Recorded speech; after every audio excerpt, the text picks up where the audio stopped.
their leagues. They're the best that they get to play against. Now, I don't know what the scrim culture is like over in LFL Div 1, Div 2, Div splits, but there could be opportunities for that to be slightly different.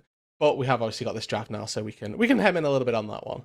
Yeah, we've already seen a lot of the bans come through. Safe picks, the Ornn, the Azir, and the Corki. You've chuckled a little bit because that is an insta-lock Nart in the top lane. Then the GP as the response. I'm feeling non-interactivity, rude dude. Yeah, exactly. About as resident sleeper as it would get without them being Sion versus Ornn matchups. This is a little bit more explosive though. Amumu's still on the table, Renata's still on the table, pairings for Solari do exist. And when we talk about, okay, we're seeing this top lane going to be fairly resident sleeper, it merely compounds the fact that we expect to see this bot lane be the focal point for our two teams. They know that's where their carries are. They play towards it. That's going to be quite an exciting look. But I love the Talia from Rangjun already. Even though I only see Kalista that it has like direct answer to, I still love it as a pick into the Kalista regardless. I think just generally it's been rising in priority as a mid laner that can go toe-to-toe with the likes of the Azir and the Corki in terms of a lot of the poke, but then her ability to actually get out onto the map with the Weaver's Wall and heck, just her passive, getting that bonus movement speed when you are needed to walls means that your roams are actually incredibly effective, and they're going to need to be good because Solari are going all in on aggression in this bot lane. Kalista, Nautilus, and a Cannon Barrage on top at level 6. You're going to be very, very scared if you're Cody Sun and Raxo. Yeah, and particularly when we're seeing these ADC/support ADCs banned away. Ashe is actually a flex pick for Mirage. They've played it Spectral Sickle, and you can also play Ashe, Doran's Blade farming on the bot lane. And I think that Ashe as well, just as an answer to the Kalista, is very, very strong. May well expect to see even the Draven ban is something that we could see because Draven as an answer to Kalista has pulled up. I don't think Cody is the particular Draven player though, so it could just be an Ezreal, could just be another ADC banned away. Interesting that we got to see Ezreal slip all the way through the first game's draft regardless.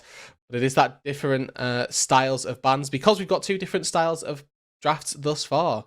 Top side getting banned away by Mirage, excuse me. We're seeing the bot side banned out by Solari. Yeah, Mirage's rotation is reminding me a lot of actually what we saw in the previous game from, I remember which team was on Blue's side now. Very, very good middle. From Go, actually. Like this Gnar, this Viego, this Talia, they want to be going for these champions that want to be doing stuff in the face of your enemy a little bit more. Oh.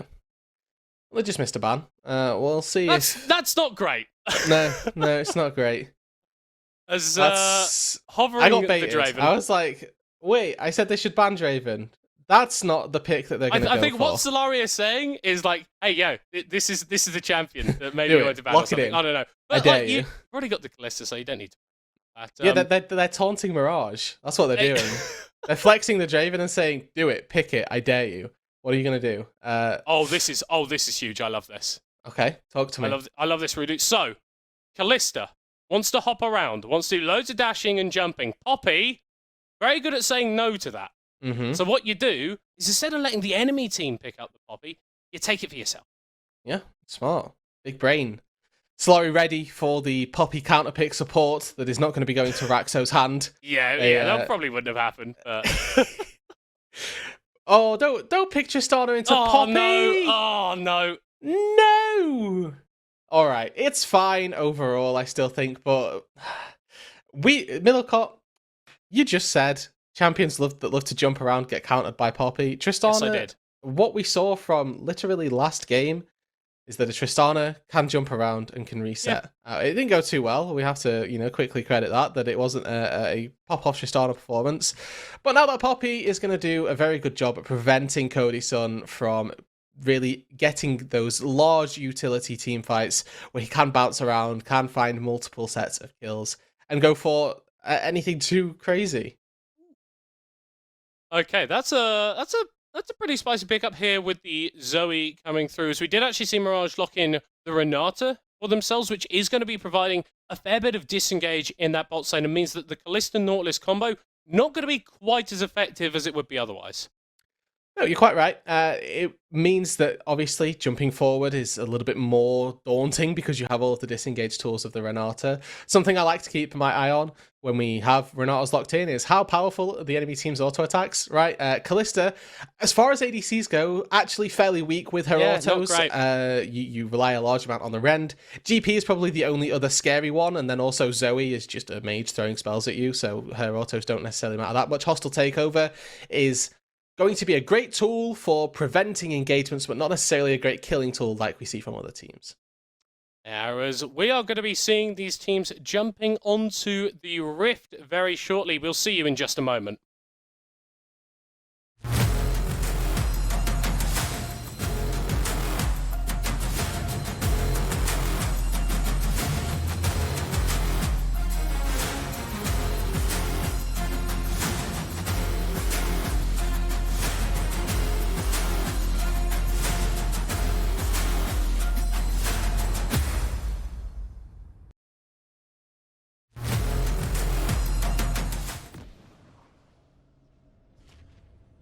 Cheeky glimpse. Bienvenue de la Summoner's Rift, everybody! Did you learn French? Mirage Alejandro. I did learn French. Wow.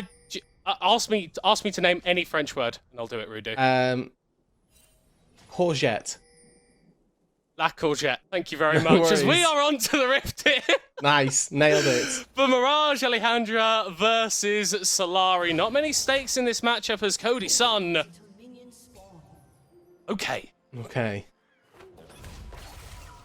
A little bit of level 1 dicing, a little bit of throwing around on the bot side, but nothing to write home about here. No flashes burned, no summoners on any side expended. So we get to see potentially level 1 that now has some wards down. Junglers can have a little bit more information than they may have initially. Well, that's about it.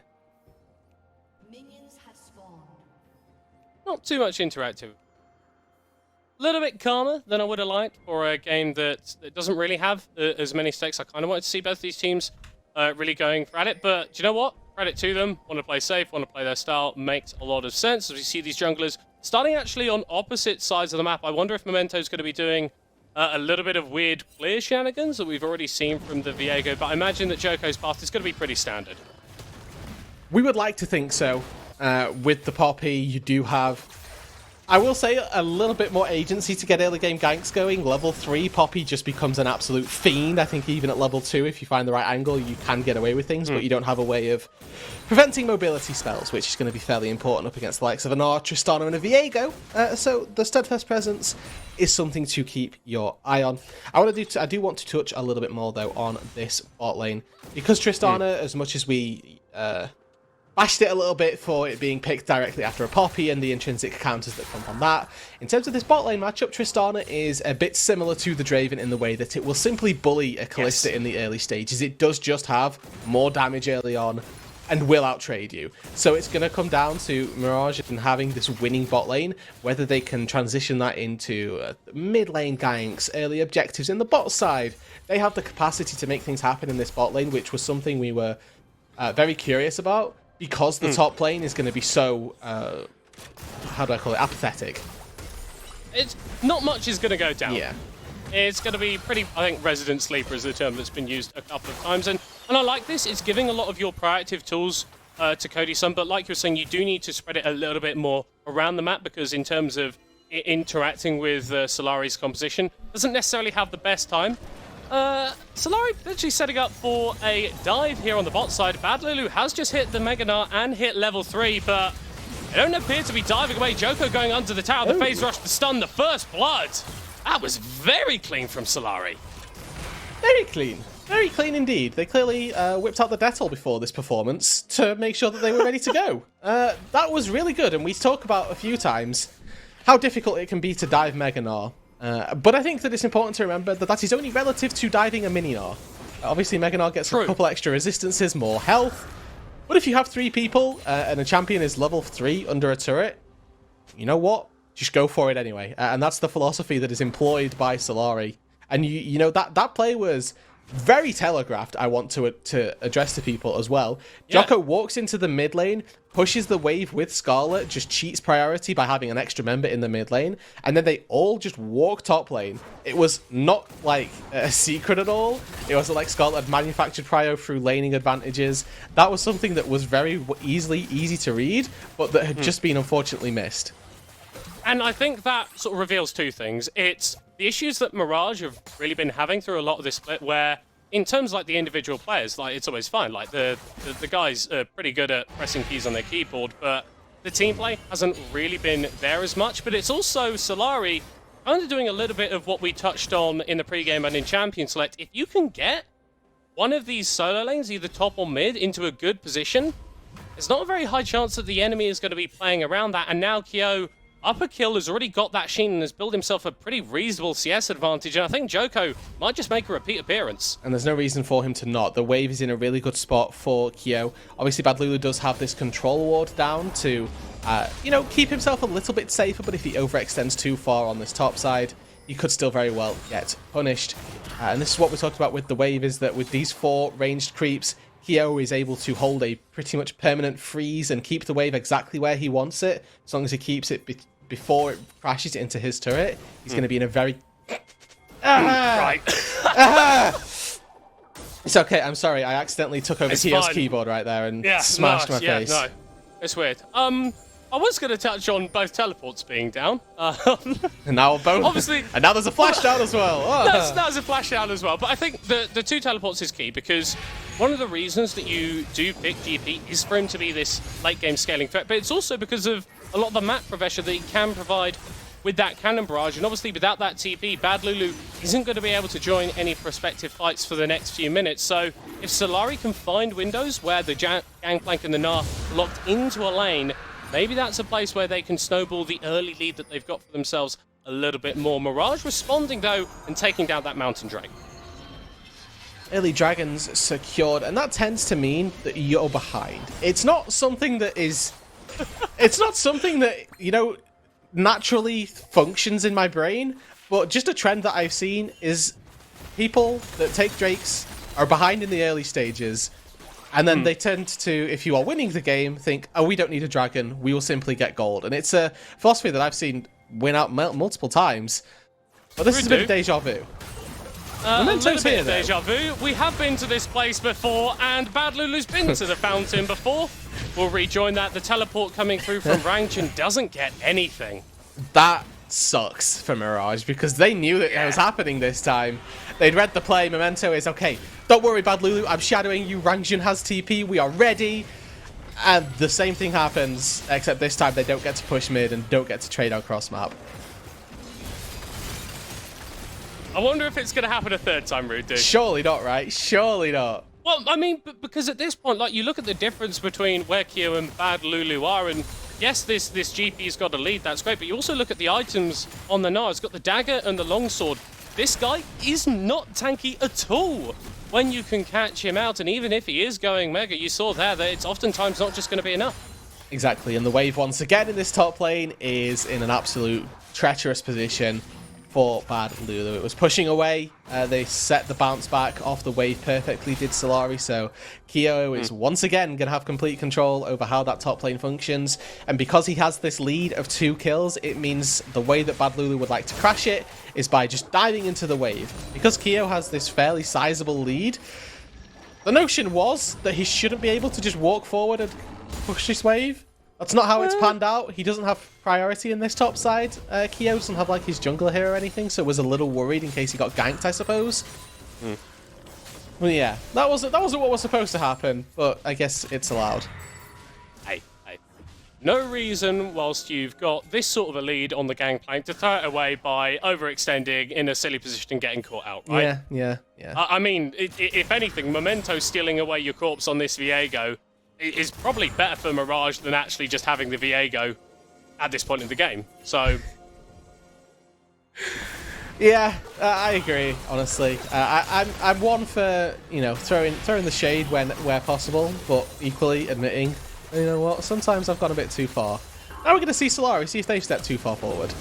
Raxo forced to flash away in the mid lane. A Doggo up comes through from that depth charge, and Solari walk away with a trade. That flash for the summoner spell, but it's still red side team have secured a bit more of the priority around this mid lane. And it is around the Rift Herald as well. 8 minutes 50 into the game. No team has taken it just yet, which is honestly a little bit surprising. Tends to be a fairly high focus for a lot of our teams. I want to quickly draw your attention back down to the bot lane. Now, actually not, because there's a 4v4 up here. I want to note, though, Cody Sun is moving first. It's starting to rotate up on that Tristana as Joko knocking Bad Lulu away on the Poppy is going to buy a little bit more time for Solari to actually get into this fight, but neither team seems too keen to make a strong committal as leave that one, picked up by Memento. The Cannon Barrage used as well, and Solari not opting in for the fight. Seems like a very strange contest for me from Solari. Yeah. They know that they don't have their ADC here. This is always going to be a numbers deficit, and I would have liked to see them just attempt to go for something else. Literally anything else, even if they just force a wave into Bad Lulu's turret that he misses out on. It's another advantage generated elsewhere, where ultimately they don't get anything, and this time they spend Cannon Barrage for it as well, which means if we did see some attention on this bot side, that's not actually going to be able to help them out. Right, the Cannon Barrage is something that you touched on with the landlocked top laners. The Cannon Barrage can be that difference maker in a 4v4 in the bot side. That's not going to be able to be used for the next minute and a half or so right now. And it just limits what Solari can do for the next few stages of the game. Yeah, I mean, it's not crucial at this point, because whilst in the early stages of the game you kind of want to do this little dance around the map where you go bot lane and pick up a little bit of an advantage there, go mid, go top, collect some advantages, maybe get some neutrals as well, but I think Solari will be happy with some of the scaling elements of their composition so far, particularly that GP, if we're being honest. The gangplank is certainly terrifying the later the game goes. The fact that they've put early stock into Kyo is quite terrifying. So often what we see is teams prioritize the Kalista lane and try and get the Kalista ahead, because legend has it, the champion falls off quite a little bit as the game gets later and later. So you want to push it through the early stages of this game, but that's not happened for Solari, and instead, Cody Sun has been able to freely farm up on this bot side, has now had an entire turret's worth of plates pushed into him. Jocko could go for Rangjun here. Remember, flash available for pretty much everybody outside of Raxo and Steelback, but Drake number 2 on the board, and this time, it's going to be Solari that take it. And this is not worrying for me. If you're Mirage, this Drake isn't going to be giving immediate power over to Solari, but you just took down that bot lane tower. I feel like you want to be generating a bit more pressure in these early stages, and if you can stack up a couple of those Drakes, especially now that it's revealed it's actually going to be a Hextech Soul, then maybe you could have had a better look looking towards the mid game. You could have. And to give a little bit of context on Infernal Dragons as a whole, a single Infernal Dragon early into the game tends to be fairly underwhelming. It gives a % of the adaptive force. 6%, I believe, is just one dragon. And early on, when you have maybe 20, 30 AD/AP stacked up, 6% of that is very, very minute, really nothing to write home about. So this early dragon of the Infernal, nothing really to write home about. It is more so setting up for the stacking. Yeah, and we've seen a little bit of a lane swap initiated here by Mirage. Cody Sun and Raxo moving up into that top lane to try and take a few more plates themselves. But one of the other uses of that Cannon Barrage is as a mass wave clear tool. So Kyo denying a little bit of that shove coming through from Mirage. So far, we've had thoroughly underwhelming uses of the Cannon Barrage, and I will credit Kyo. That wasn't underwhelming in its effectiveness this time. It was just underwhelming in terms of it wasn't a 5v5 that we got to see it really utilized in. Yeah. Would like to see something a bit more proactive, and of course it did clear the wave, did its job flawlessly, worth noting.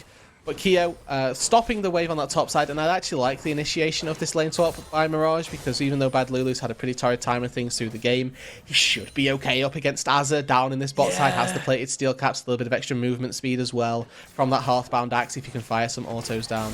So it's like saving Bad Lulu from a terrible matchup. And in that top lane, Kyo isn't going to have too easy a time farming if Cody and Raxo decide to jump on him. Yeah, the aggressive capabilities of the Tristana, definitely enough to burst through the honestly relatively squishy gangplank at this point into the game. I think once that Ravenous Hydra comes through for Kyo, is that sort of the build that we have been seeing from GPs on this match, then maybe it's a little bit harder putting your duo lane up against that top laner. Now see them swap down into this mid lane. It's actually Rangjun. He's up trying to match against Kyo. And this is just a... It's almost like Mirage are like rolling the dice every reset as to who has to face up against the 2-0 GP, and this time it's Rangjun that pulls the short straw. Wento here, trying to cheat into the Solari jungle. Actually up 2 levels on Joko. The difference between these two junglers is pretty significant, and when you are playing something like the Viego that wants to be a bit more aggressive, getting a few kills down, having this level lead is going to be really important for you to be enabled in a lot of these fights. Yeah, to talk about levels as well a little bit here, Middlecott, you may well be very familiar with this, but to those that aren't, every single level for champions that aren't enchanters in the support tends to be worth about 500 gold of base statistics. It's a lot. It is a lot, and the intangibles that go into levels are certainly something to keep your eye on, right? Look at the gold lead right now. It's Solari having a 1k gold lead specifically, but if you look at the level disparities between the junglers, that was about evening out the difference in that case. It's like when you read the patch notes and it'll say like, what was it, Graves like -2 AD or Javan -2 AD or something. You're like, that nerf seems relatively unimpactful. But then all of a sudden, the impact of that stacks up over the game. It means that you clear a little bit slower. Yeah, you think not got so much damage on your attacks. It's those little advantages that get slipped over. Exactly. To contextualize things like AD, for example, on a Graves is like an easy way to do it. Is every single auto attack deals significantly less. We think about how much damage Graves does from auto attacks. It's quite significant. There's a fair amount that does come from that, and when all of these small changes come through, it really does start to stack up. Something, of course, that we haven't seen stack up at present are those dragons on either side. We have got a second or third one spawning in a minute's time, and with the Herald also spawned, I think that Joko is presently taking that, something that Solari have set their attentions on. Okay. Okay. The Zoe poke starting to show up is something that we could well see very important around the objectives, aka this next Drake spawning. Level difference. Thank you, Middlecott. That is the perfect example. Yeah, base stats just not enough. As Mirage, they should have learned this about 10 minutes ago. You can't walk up to this top lane tower because you are going to die. If we had a look at the death map of this game so far, it would be exclusively dots within about a 600 unit radius of that top lane turret. It is absolutely devastating for Mirage, but this time it's Rangjun. Like we say, pulling the short straw of who has to go top lane, it would appear. Herald used, it's likely not going to get its second charge unless we see a real commitment by Solari. But like we say, that Drake that's spawning in now 2-3 seconds time doesn't particularly have too much control around it. Nobody is really bothered by it, and which is kind of surprising to me. Because to me, Hextech Soul is top 1. You definitely wouldn't mind getting it, and I suppose that's kind of why placing that Herald in top lane may have been a little bit of a mistake, honestly, for Solari, because you get that extra gold and the resets have started to come through, but it is Mirage who have the slight advantage in terms of vision control around this Drake. Bad Lulu has the teleport available, but it's actually Solari who are able to get onto the dragon first. Level lead now evened up between Joko and Memento, and items are the same between the two junglers. Disparities between our top laners are all that we see. Kyo firmly completed Mythic versus Bad Lulu without his, who is also top lane. Numbers disparity on the bot side of the Rift mean that Solari secure themselves Drake number 2, and Bad Lulu should secure turret for himself in the top lane. And this is really like a gambit that has been laid down. This is Mirage going, we value this gold, this position on the map, a little bit more than that second Drake, because whilst the Hextech Drakes I think are a little bit more beneficial in the early stages, this isn't a lead that is massively going to swing the game in favour of Solari. No, not quite. And something else about those Hextech Drakes, like you say, the individual ones actually do have a little bit more power because of the way ability haste works as well. Also, just a lot better to have smaller amounts, or not a lot better to have smaller amounts, but is more effective with smaller amounts. But it's also a Hextech Soul. It means we're going to start stacking up those Hextechs, and there's going to be more than one impact, or more than one instance of getting the buff that a single dragon gives you. And that's worrying for Mirage, because frankly, so far this game, we haven't seen very much in terms of proactivity. We've got this composition of champions that want to be going forward, that want to be diving, that want to be causing issues for Solari, but they've never been the ones on the front foot. Yeah, exactly. interesting is the word. Interesting is the word, Middlecop. I'm not quite sure where I wanted to go with that one, but I will allow you your own thoughts, your own consciousness Thank you. as far as Thank that goes. You're welcome. You're welcome. But for Solari, so far, we I believe, first came into this match. Believe Solari were going to win this one, which, if game one is anything to go off, has automatically cursed them as well. But they've done a pretty good job so far. 3-0, currently sat with 100% share of the kills. As their game goes later and later, what tools do they have? Well, Kalista tends to fall off a little bit, but I think that we're going to be looking towards the top side of the Rift to be those carries. They put a lot of stock into Keo early on with those dives, and Scarlet as well on this Zoe is going to be a very powerful tool for picking people off around objectives. As, well, we're already seeing a little glimpse of that as Bad Lulu going to be forced to hop over the wall. Memento cancelling that recall to get away, but still gets hit by the Sleepy Trouble Bubble. Uses the ultimate to immune the CC, but still takes a fair chunk to their health bar. Joko is running full, but isn't going to be able to take out the Mirage jungler. These guys are doing some damage. These guys are hurting quite significantly. Keo as well on the spot side. Didn't get to see him do damage just then, but he's opting into the Critical Strike build as opposed to the Ravenous Hydra build, which I, for one, am just a bigger fan of. The Crit Strike build, that is. Which, I'm always a fan of seeing big numbers on my screen, and the Crit build does that for me. I think this is a conversation that we had last week. It's like most Kalakasa are like, yeah, I want a game that is really in depth and really like crazy macro, and then you kind of just got a bloodlust. Yeah. And it's not being satiated this game. or today. Last game was 2-2 for the longest time ever as well. It's been a bit of a quiet one. I think Solari are going to be fairly happy with that one. Obviously, they're the ones that have the gold lead. As it stands, they're the ones that have the Drake advantage and the tower advantage too. I know, even in terms of towers, and Mirage definitely not out of this game. It's worth mentioning that whilst we've seen nothing happening vis-a-vis fights, Cody Sun has actually been farming up a storm ahead of the 10 CS per minute curve, currently sat with a Phantom Dancer and a Kraken Slayer also, so cutting through tanks, something that this build path allows you to do very easily. You don't necessarily have the greatest multiple target damage, but as a Tristana, that's not something that you tend to look towards anyway. Trying to get through Joko, trying to get through Keo or Steelback is something that will become a lot easier because you get that attack speed steroid after the first 4 auto attacks, and of course you've just got Kraken Slayer true damage hitting every 3rd auto too, so it does help you with this build path to be able to get through frontline. The question becomes really whether they've got the damage as we go further into the game to do it, and for me, I think they do. I think that we got to see a good glimpse of what Talia can do when she's got items. Can be very underwhelming early on without those damage items ready to go, but has got Sorcerer's Shoes now. Luden's Echo completed, Blasting Wand working towards what I imagine is well, I honestly have no idea, to be honest. Could just be anything. Really. Yeah, Blasting Wand is that just, wow, okay, one size fits all. It's kind of like a longsword or an amp tome. It's a void staff. It's a void staff. Sorry. It's a void staff. Oh, void staff.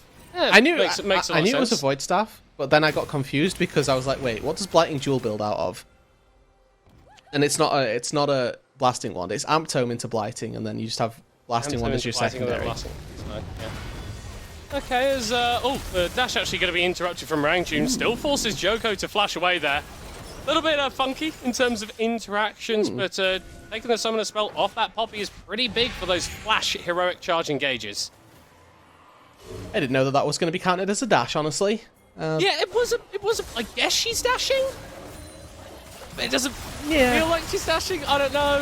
When you're riding on a giant wave of rock, I'm not really like, yeah, that guy's just dashed. No.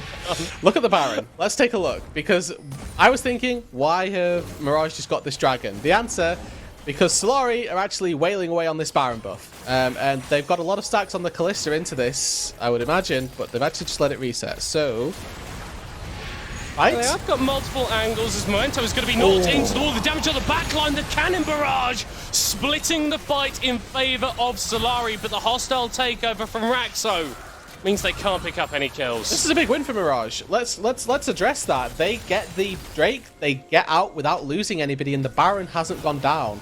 Solari now are forced into making this play where they're either going to go net negative on a play, or they get the Baron.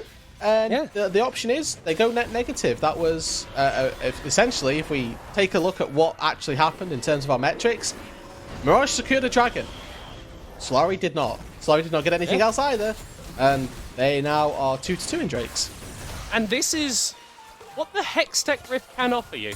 Because it means that those resets, that ability to come back out onto the map from Mirage is just a little bit quicker than maybe SLY was accounting for. And I think backing off the Baron, considering the members of Mirage that were moving over towards the pit, was probably a smart decision from SLY. But I think we really need to start asking questions of the red side team. We came into this game saying that they were going to be the favourite, and whilst they made so many excellent plays around the top side of the Rift, they haven't really accelerated this game outside of that arena and have allowed Mirage to actually stack up decent advantages for themselves. And the question becomes, how do they go about it? And they've just made an attempt there where it was okay, well, let's try and use GP Zoe zoning and sit Kalista on the Baron and make that happen. But unfortunately, Jocko not tanky enough to let that happen, and the damage from Azza wasn't there with enough abundance to really get away with that style of progression through the game. So now they have to look to plan B. And plan B may well just be do better around the Baron, because there's not a right lot else that they can go for. But there are a few turrets on the still on the outer sides of Mirage's base. They have got a couple turrets, or they've got all 3 turrets in fact, that are the outer turrets. As Jocko in a little bit of trouble, but he walks out. Very glad that Bad Lulu went mini Nah at the timing that he did, because milliseconds away from getting thrown into a wall. Not everyone's ideal situation. Jocko certainly wouldn't have fancied that one at that situation, that particular juncture. Rangjun actually caught out here, knocked into the wall. The cannon barrage is going to be committed as well, but Mirage engage on the other side of the fight as Memento has been caught out. The Talia actually still alive as Joko diving on them once again and should be able to take out the Mirage mid laner. Just a single pick. The Scarlet can't find any more. Might be enough for them to want to turn toward the Baron. At the very least, it should be enough for them to turn or force another re-engagement from Mirage. Cody Sun is my eyes on for this fight. He's 2.5 items on this Tristana this early into the game. That is nothing to scoff at. And if Mirage can protect him, they can allow Cody to go off. Well, health bars are low. The hook going through onto Bad Lulu, who goes mega just in time to escape. Bubble hit. Sleepy Trouble, Bubble will hit, and Scarlet flashes forward to secure the kill. Yeah, blinking health bars on Solari, but Scarlet plus Keo, they have enough of a front line to deter But look at this. the rest of Mirage for going for anything. It's 2 kills for a tier 1 turret. That's what this trade is given, which gives over Mirage a window where they can move into the bot side jungle of Solari, put up some more vision, and potentially start around this Drake as well. There's sort of 90, 60 seconds before that one spawns. But Solari, they're going right back. They're going off the reset timers. Just making sure that everyone knows that Baron is indeed an objective that you can go for, and the members of Mirage really aren't in range to take this. I'm A so lapse confused. in concentration hands over the big purple buff to the red side team. Yeah, and like you say, it's just that lapse in concentration. They don't have...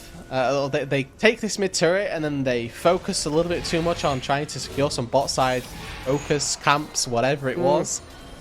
And Solari just say, well, if we're going to give us a Baron... It's free real estate. It's free real estate. And now with this Baron buff, it means that Solari are going to have a bit more priority on the lanes and should secure themselves preferential position around this Drake. Want to draw your attention to that top lane as well. The nature of these longer lanes in the side lanes is that when you have these big stacking waves, they can start to take turrets on their own. There's a big wave in the top side that is either going to have to be caught and then a TP is expended for this Drake, or they're going to be conceding it. Moving. Yeah, exactly. It just has to be dealt with. Side lane control really set up nicely by Solari, the bot lane in a similar position as well. And they can leverage this into tier 1 turret in the mid lane, into this dragon now being secured as well. So soul point for Solari should be going their way in a matter of seconds. Would like to see them try and push the pace of this game a little bit further though. You've got the Baron buff, and as I'll sort of always mention, first Baron, particularly in a fairly close stagnant game like this, is your economy Baron. I would love to see you try and take out some outer turrets in particular. Focus on taking down 2 of them maybe, leave up that top lane one, because we can see a fair amount of focus from Bad Lulu, just shoving it as far away as possible. Yeah. If they can get two outer turrets, it gives them a lot of gold, and it means that setting up for a soul point in 5 minutes and another Baron in 4 minutes is a little bit easier because they have a slightly larger wallet to delve into. I think this is the key thing for me. It's surprising that Mirage didn't try and contest that dragon, not because of what it gives Solari now, but for what it gives them in 4.5 minutes time. Like, a Hextech Soul is probably the strongest damn soul in the game, and You can get rid of giving your probably. opponent. Yeah, well, I was considering Elder in No. that metric as well. Oh, okay. No, No, Elder's not a soul. Elder is Elder is its own beast. Okay. Elder's its own thing. Yeah, independent know. of the souls. Wait, hold on. So if the players are claiming Dragon Souls, does that mean that they're Dragonborn and that League of Legends is actually Skyrim? Yes, God freaking damn it, Todd Howard. you figured it out. You've How solved have you done it? I think. How has he done that? I think Riot now closes down. Now that we've pieced it together, it's like the simulation. Everybody's been tracking, and finally we figured it out. We came too close. I've definitely met a few Agent Smiths in my time. Ah. As Solari focusing down towards this top side, the Baron is going to be falling off relatively soon, and they have taken a few of these outer towers, but I think, like we were probably expecting, haven't pushed as far as they maybe could have done, although with the final seconds of this buff, they are interested in taking out this inhib, but a TP from behind is coming through. They're starting to be collapsed on, but Bad Lulu is actually caught out for just a moment. Memento forced out backwards as Azza is doing a lot of kiting at the front side. Scarlet somehow claiming that one as Joko flashed over the wall. Oh, big bubble as well, going just wide. It's a paddle star that takes Rangjin down to about 20% HP, and now with that kill, they may not need the Baron to break open the base. They've got a wave in the mid lane, a wave going to be coming fairly soon in the top lane. They elect to leave it, though. They're not going to push any further. Tristana can do enough with her own wave clear to get rid of the minions to stop the push from coming through. And now for Solari. Full attention's turned to those neutral objectives. I'm going to be looking and keeping my eyes on where Solari go. They have the option with the Baron spawning about 10 seconds before the Soul to try and draw their attention, to put their focus on that top side. Or they can run a little bit of a risk if they really are focused on the Soul, where they say, we will sacrifice topside control for favor of simply securing a Soul. But Rudu, this is what happens when the games run this late and have been as back and forth. Even if you are in a winning position, quite often the decisions that you have to make have little negative consequences associated with them. Because I'll tell you what, if Solari do go, yo, we're going to take this Baron, if they don't end the game in the duration of that Baron buff, then Mirage has probably had the opportunity to pick up another Hex Tech, Drake, and then in 5 minutes, both teams are actually on Soul. And there becomes a very real chance that you actually fall down in a game which, as passive as it has been, it's always been Solari that have just been that little bit further ahead. Maybe Mirage think that they're all playing Tryndamere and are in 2018. The no damage Tryndamere challenge, where they don't get any damage, they don't get any kills, but they still win the game through macro. It's not looking likely right now. Oh, unlucky. My thoughts and prayers go out to the Mirage farm. What is this TP? Okay, what? no, it's spellbook, it's spellbook, it's spellbook. It's spellbook, it's okay. It's okay, it's okay, everybody. Cancel the cancels. Rangjin is fine. He's getting rid of his spellbook. Close Twitter right now. Put that twit longer away. I can see you, chat. Stop it. Naughty. We've got a Drake spawning. Both of these teams Yes, we do. Both of these teams have neglected Baron. It simply does not exist. I, for one, am okay with this. Solari, I think, have got way more of a chance at getting themselves this win with a Hextech Soul than they do if they take this next Baron. The way that they've been able to progress this game at a fairly slow pace leads me down the path of believing simply having better combat stats is going to do them a lot more than their ability to potentially close through a push. But it's not going to come easy for them, because there are 4 people of Mirage already waiting, and that is a Cannon Barrage called very early from Keo. That's a big tool for splitting up the fight, not just in terms of the damage, but the ability to get members of Mirage into places where they wouldn't necessarily want to be. But once again, we're seeing Bad Lulu hit on this Meganar. Going back down into that mini-form, it becomes a lot harder to play out. It's actually Rangjin dives forward. Blue team has slain the Drake. The Hextech Soul has been denied away from Solari, as Cody's son was dishing out so much damage, but is forced to flash back once again. no one goes down. But importantly, Soul denied, and now we're reaching that eventuality middle cut where we are going to be 5 minutes down the road, both these teams battling for a Hextech Soul, which could prove to be the deciding factor in this game. Remember what we said way earlier down the road, middle cut, that Tristana scales better than a Kalista. Oh, bad Lulu, no, he's really not. He's not got the tank stacks, he's not got the ability to outlast the damage. A key pick for Solari. Ooh, They may actually look for a collapse in the mid lane. Mirage Alejandra are pushing very, very far forward. There goes the Fate's Call. Cody Sun jumping away as the engage from Solari is well and truly underway. The hook from Steelback going live as Rangjun alive for just a moment longer, dealing so much damage. But finally falling down. How was that just a 1-for-1, 1-for-0 Rude dude? I simply don't know, but the two solo laners of Mirage are dead. Still, Memento is alive. He can potentially make his way over with the Hextech gates. Scarlet's just killed Raxo, and that may actually be the difference, because I think that Cody plus Raxo could have done something here, but I think that without that bailout, Cody's damage and Cody's ability to 1v or 3v5 in this team fight is too much. Yeah, we're not going to be seeing any crazy Danny-esque shenanigans in this game. The Baron secured from Solari. And surely, surely this team is going to feel confident enough to push through and start dealing some damage to the base of Mirage. I want to draw your attention to the timers of the objectives. We'll do it after this as... Oh! That was fun. Cool. Yes! I really like Zoe. I hope she wins. She's just so fun. So quirky. People get trolled by the bubble. And her voice lines are so cute. Oh! Azza! An engage! It's happening! Rude dude, we're seeing fighting on the rift! And it's all going in favour of Solari. The knockback dissuades the Kalista, pulls her away from the rest of the fight, and means that once again, Rude dude, it's just a single kill. Azza, absolute Giga Chad. He sees that he spawns on top of the seismic shove, and he's like, I've got a decision here. Am I flashing forward or am I flashing backwards? I've got GA, I've got Steelback. Let's go. And that could well be the engage that wins them the game. Remember, they've got Baron at their backs. They could very well just destroy the base from here. No. They didn't. They didn't, Rude dude. I would have liked to see them try.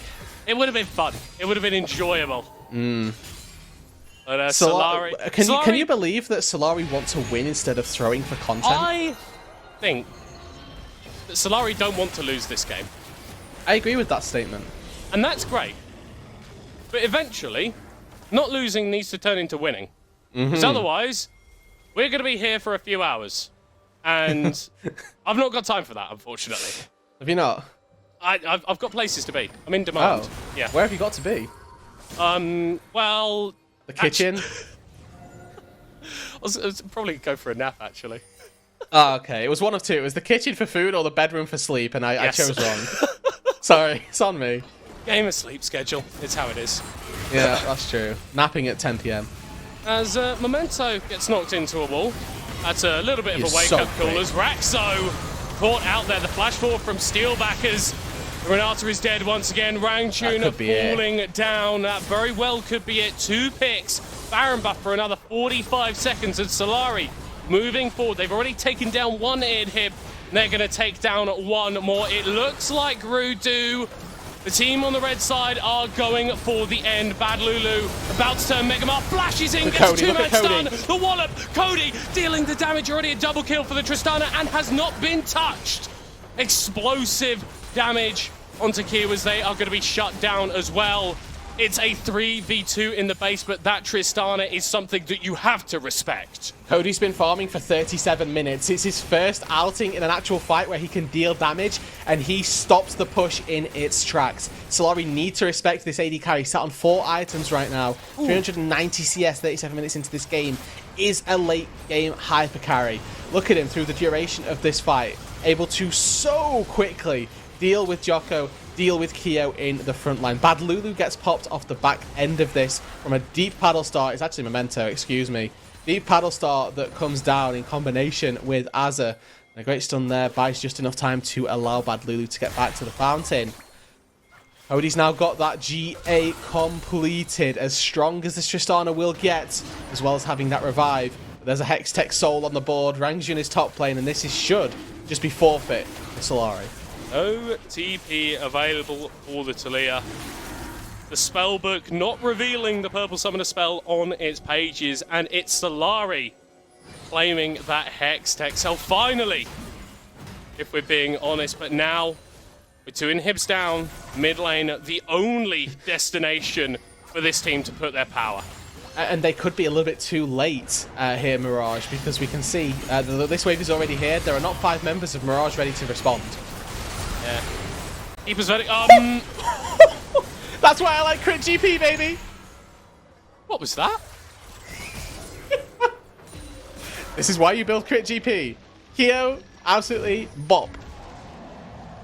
Well, I'm telling them now.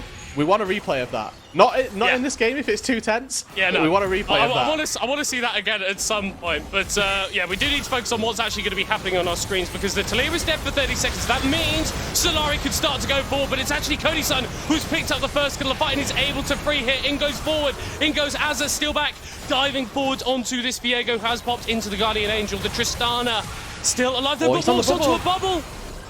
Not going to be capitalized on by Solari, but the health bar's still not very high for the members of Mirage. This Nexus tower going to be falling down without much contest. Please, just focus the damn Nexus. The Tristana able to pop off as it's actually the Zoe who's already dead. Hit the damn Nexus, Solari! They end the game 39.5